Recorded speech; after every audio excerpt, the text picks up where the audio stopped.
Chapter 7. The Spiritual and Inner Experience of Joy. The joy that language can barely hold. There is a form of joy that most people have encountered at least once, perhaps rarely, perhaps unexpectedly, perhaps at a moment they would not have predicted, that feels qualitatively different from every other positive experience. It is not merely more intense than ordinary joy.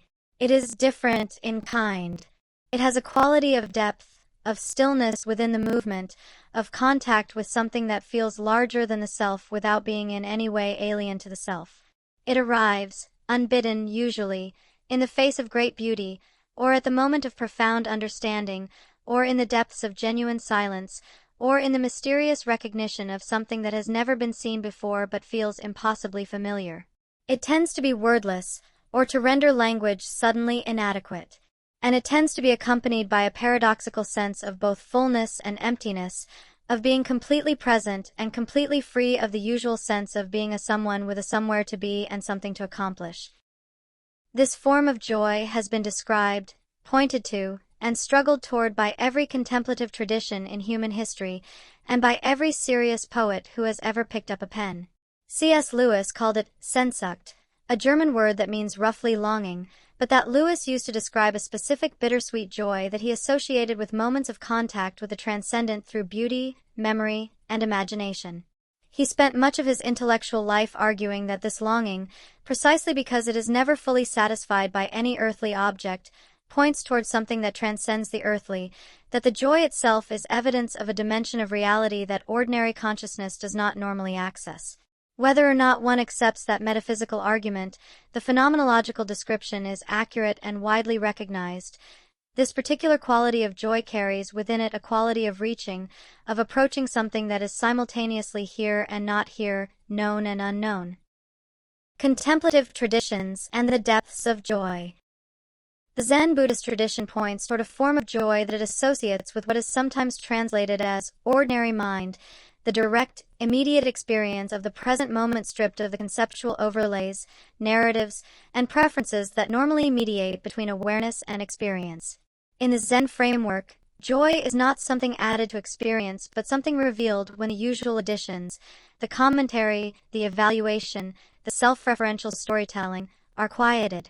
The 10th century Zen master Linji Yixuan put it with characteristic bluntness: if you meet the Buddha on the road, kill him, meaning, do not place your joy at the end of any path or concept, including this one.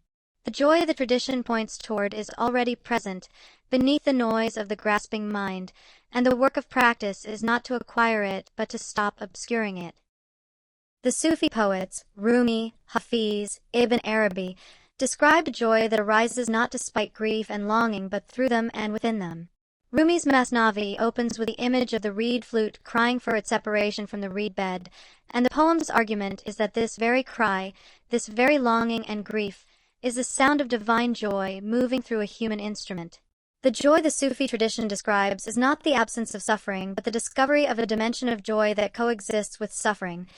That is, in some sense, the substance within which all experience, including grief and loss, takes place.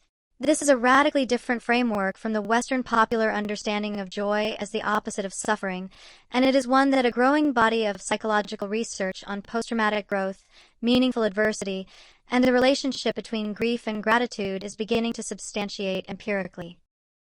Maslow's peak experiences. Abraham Maslow, the humanistic psychologist best known for his hierarchy of needs, devoted significant attention to what he called peak experiences, moments of especially intense, joy-saturated, self-transcendent experience that he collected accounts of from students, friends, and subjects across many years of research.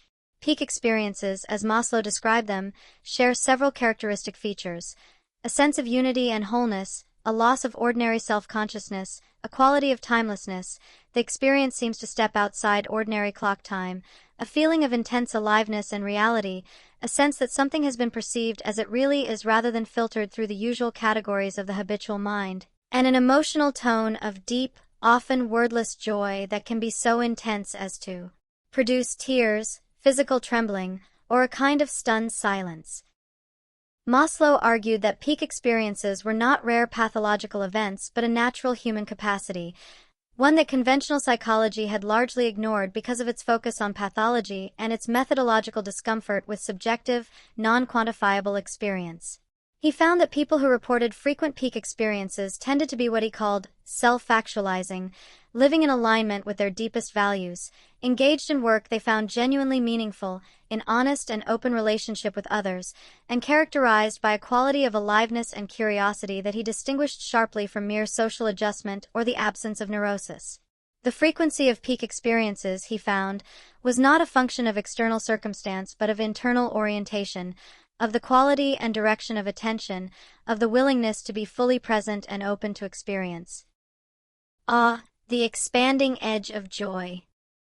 Awe occupies a special place in the landscape of joy. It is the emotion triggered by encountering something so vast, so complex, so powerful, or so beautiful that the existing mental structures through which we normally organize experience are momentarily insufficient.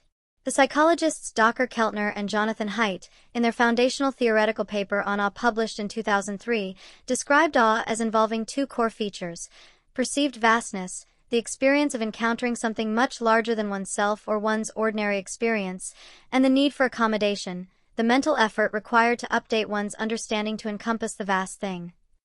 This cognitive challenge, rather than producing anxiety, tends to produce, when the vast thing is also perceived as benevolent or beautiful, a deeply pleasurable and joy-saturated state characterized by a temporary dissolution of the habitual sense of being a separate, bounded self. Research on awe has found that it reliably produces a reduction in its default mode network activity, the brain network associated with self-referential thought, mind-wandering, and the narrative sense of self, and an increase in present-moment attentional engagement. It also produces measurable physical effects: a tingling or chilling sensation, colloquially called chills or frisson, slowed breathing, widened eyes, and a distinctive cognitive state that Keltner has described as small self, the felt sense of being much smaller, but also more connected to a much larger whole than the usual egocentric perspective provides. People who experience awe frequently report feeling more generous, more connected to others, more willing to help strangers, and more satisfied with their lives, effects that align precisely with the chemistry of joy discussed in Chapter 3 and the broaden and build dynamics of Chapter 5.